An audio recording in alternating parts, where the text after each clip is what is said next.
Good evening students. आप लोग अच्छे से होंगे और ढंग से रह रहे होंगे, अपनी तैयारी को आगे बढ़ा रहे होंगे।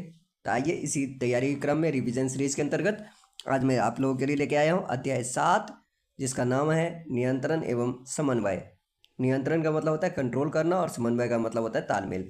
तो आइए आज हम इस चैप्टर में क्या क्या जानने वाले हैं इसको देख लेते हैं। नियंत्रण, मानव में नियंत्रण एवं समन्वय दो तरीके से होता है। एक है मानव का तंत्रिक तंत्र यानी तांत्रिक तंत्र, तंत्रीय तंत्र इसको कहते हैं, और दूसरा है मानव का अंतःस्रावी तंत्र। मानव के अंतःस्रावी तंत्र में मुख्य रूप से ये चीज़ें शामिल हैं: हाइपोथैलेमस, पिट्यूटरी, थायराइड, पैराथायराइड ग्रंथि, थाइमस ग्रंथि, अग्न्याशय और एडिनल, उसके बाद है अंडाशय और वृषण।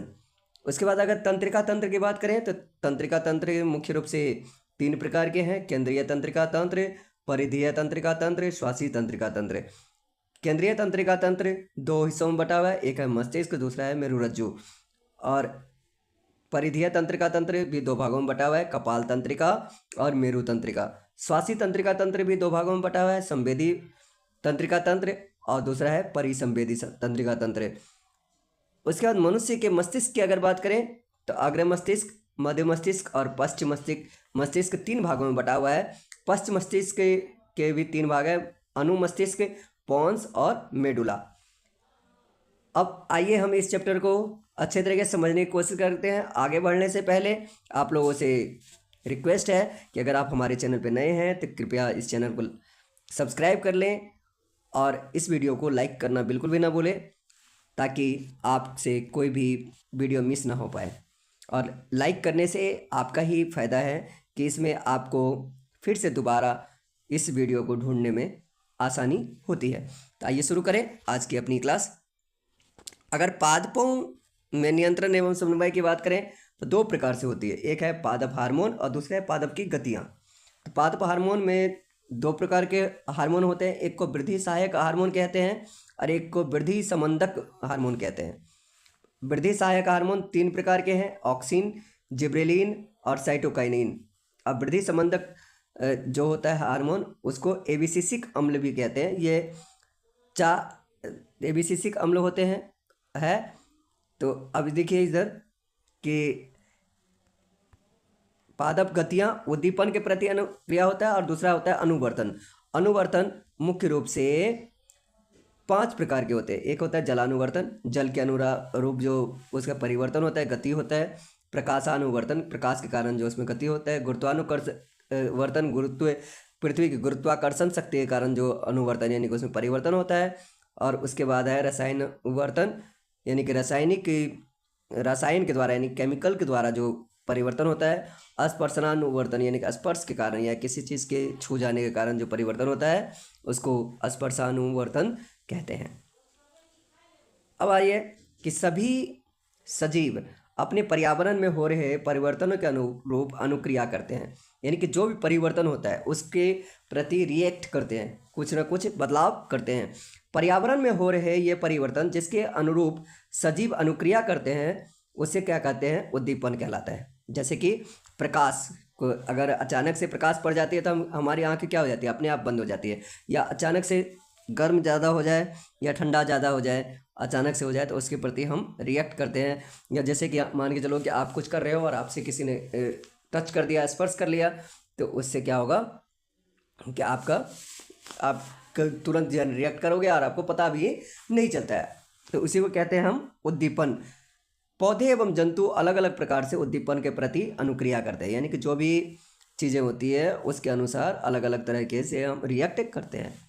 जंतुओं में नियंत्रण एवं समन्वय यानी कि नियंत्रण, कंट्रोल एंड कोऑर्डिनेशन यानी कि तालमेल बिठाना। सभी जंतुएं दो मुख्य तंत्रों द्वारा यह नियंत्रण एवं समन्वय का कार्य करते हैं। पहला है तंत्रिका तंत्र और दूसरा है अंतःस्रावी तंत्र। तंत्रिका तंत्र क्या है? कि तंत्रिका तंत्र नियंत्रण एवं समन्वय तंत्रिका एवं कोशिकीय ऊतक द्वारा प्रदान किया जाता है। तंत्रिका तंत्र तंत्रिका कोशिकाओं या न्यूरॉन के एक संगठित जाल का बना होता है और यह सूचनाओं को विद्युत आवेग के द्वारा शरीर के एक भाग से दूसरे भाग तक ले जाता है। ग्राही रिसेप्टर्स। ग्राही तंत्रिका कोशिका के विशिष्टीकृत सिरे होते हैं जो वातावरण से सूचनाओं का पता लगाते हैं। ये ग्राही हमारी ज्ञानेंद्रियों में स्थित होते हैं। अब ज्ञानेंद्रियाँ कितनी हैं तो हम लोग जानते हैं कि ज्ञानेंद्रियाँ 5 हैं। कौन कौन सी? एक है कान, दूसरा है नाक, तीसरा है आँख, चौथा है जीभ और पांचवा है त्वचा। तो इसको हम कहते हैं ग्राही यानी कि रिसेप्टर। इसी से कोई भी सूचना, कोई भी जो सूचनाएं होती है, कोई भी जो इन्फॉर्मेशन होता है वो इसी के द्वारा शरीर के अंदर जाता है। तो इसलिए हम इससे ज्ञान होता है, इसलिए इसको हम ज्ञानेंद्रिया कहते हैं। तो इसमें जैसे देखिए कान का क्या कार्य है? सुनना और शरीर का संतुलन करना। उसके बाद आँख क्या है?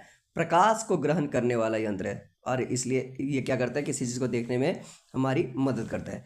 त्वचा है तापग्राही यानी कि तापमान को ग्रहण करता है, गर्म एवं ठंडा को से हमारे शरीर को अनुभव कराता है यानी कि सूचना, और स्पर्श का भी ज्ञान कराता है यानी कोई हमें आपको छू रहा है तो वो भी कराता है। घ्राण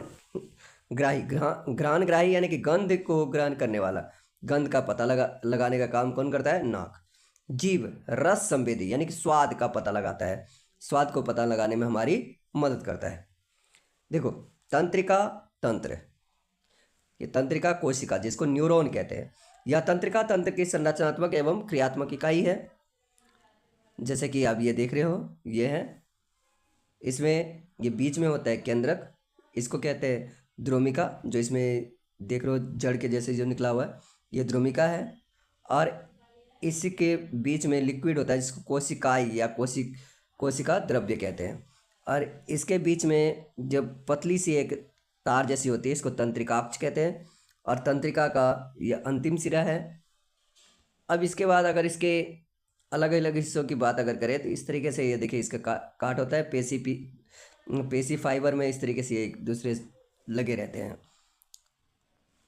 तंत्रिका कोशिका के भाग, ध्रुमिका कोशिका काई से निकलने वाली धागे जैसी संरचना जो सूचना प्राप्त करती है उसे ध्रुमिका कहते हैं। कोशिका काई प्राप्त की गई सूचना विद्युत आवेग के रूप में चलती है। तंत्रिकाक्ष एक्सॉन, यह सूचना के विद्युत आवेग को कोशिका काई से दूसरे न्यूरॉन की ध्रुमिका तक पहुंचाता है। अंतर्ग्रथन यानी जिसको कहते हैं सिनेप्स, यह तंत्रिका के अंतिम सिरे एवं अगली तंत्रिका कोशिका के द्रमुका के मध्य जो रिक्त स्थान होता है उसी को कहते हैं सिनेप्स। यहाँ विद्युत आवेग को रासायनिक संकेत में बदला जाता है जिससे यह आगे संचरित यानी कि आगे की तरफ जा सके।